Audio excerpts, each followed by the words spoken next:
శాపగ్రస్తుని అయిపోతాను అంటున్నాడు, ఏకంగా క్రీస్తులో నుంచి వేరైపోతాను అంటున్నాడు. నువ్వు ప్రేమించు. భర్త ఇబ్బంది పెడుతున్నాడా, ప్రేమించు, ప్రార్థన చేయి, ఉపవాసం అంటూ అప్పుడు ఉండు. నువ్వు ప్రభువా నా భర్తను మార్చు, ప్రభువా నా భార్యను మార్చు అని నువ్వు డైలీ ఉండు. అంతేగాని ఒక బోర్డు ఎట్టుకుని ఉపవాసం అని అక్కడ ఎట్టుకుంటే ప్రయోజనం ఉంది. ఇంట్లో ఉండు. ఉపవాసం అంటే అర్థం ఏంటి? ప్రార్థన. ఉపవాసం అంటే వాక్యం కాదు, ప్రార్థన.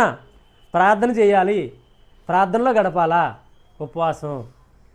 నీ భర్త కొరకు, నీ భార్య కొరకు. ఇంకోళ్ళు ఎవరున్నారు చూడండి. సమూయేలు గ్రంథం 2వ సమూయేలు గ్రంథం 2వ అధ్యాయము 16వ వచనం.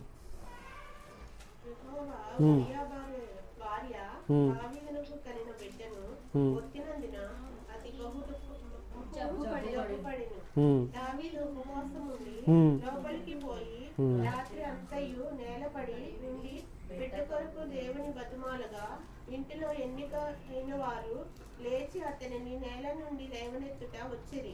కానీ అతడు సమ్మతింపగా వారితో కూడా భోజనం చేయలేదు. చూసారా? ఎవరి కొరకు? బెడ్ల కొరకు. దావీదు ఎవరి కొరకు ఉన్నాడు? బెడ్ల కొరకు. సమ్మతింపక అసలు కనీసం ఎంతోమంది వచ్చి లేపినా సరే లేకలే, పైకి తీసుకొచ్చినా రాలే, భోజనం చేయలే. మరి మన బిడ్డల కొరకు ఉండాలిగా. అప్పుడు బిడ్డలు ఎలా ఉంటున్నారు? ఇప్పుడు మన పిల్లలు ఎక్కడ ఉంటున్నారు? దేవుని సంఘంలో ఉండాలిగా.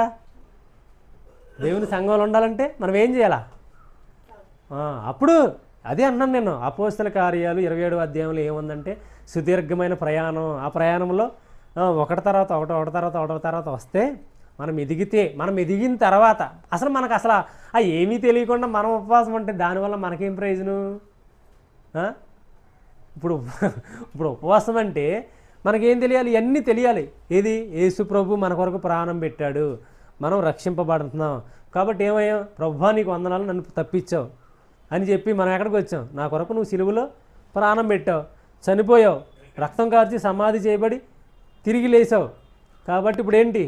నన్ను నడుపుతావు అని నమ్మిన తర్వాత బాప్తీసం సంఘంలో అదే రక్షణ కార్యం జరిగిన తర్వాత బాప్తీసం తీసుకుని సాక్ష్యం ఇచ్చిన తర్వాత సంఘంలో చేర్చబడిన తర్వాత సరైన వ్యక్తుల పక్కన ఉంటే, ప్రతిరోజు నేర్చుకుంటూ ఉంటే, లేదా వాక్యం చదివి జ్ఞానిస్తూ ఉంటే, అప్పుడు సహకారులు మంచి వాళ్ళు దొరికితే అప్పుడు ఏమవుతారు? కుటుంబం కట్టబడుతుంటే అప్పుడు ఏమవుతారు?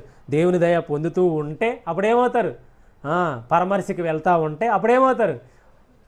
ప్రాంతాల చుట్టూరు సువార్తను ప్రకటిస్తూ ఉంటే అప్పుడు ఇతరుల కొరకు ఉపవాసం ఉంటాం అని తెలుస్తుంది. అంతేగాని ముందేళ్ళు ఉపవాసం అంటే ఏంటది?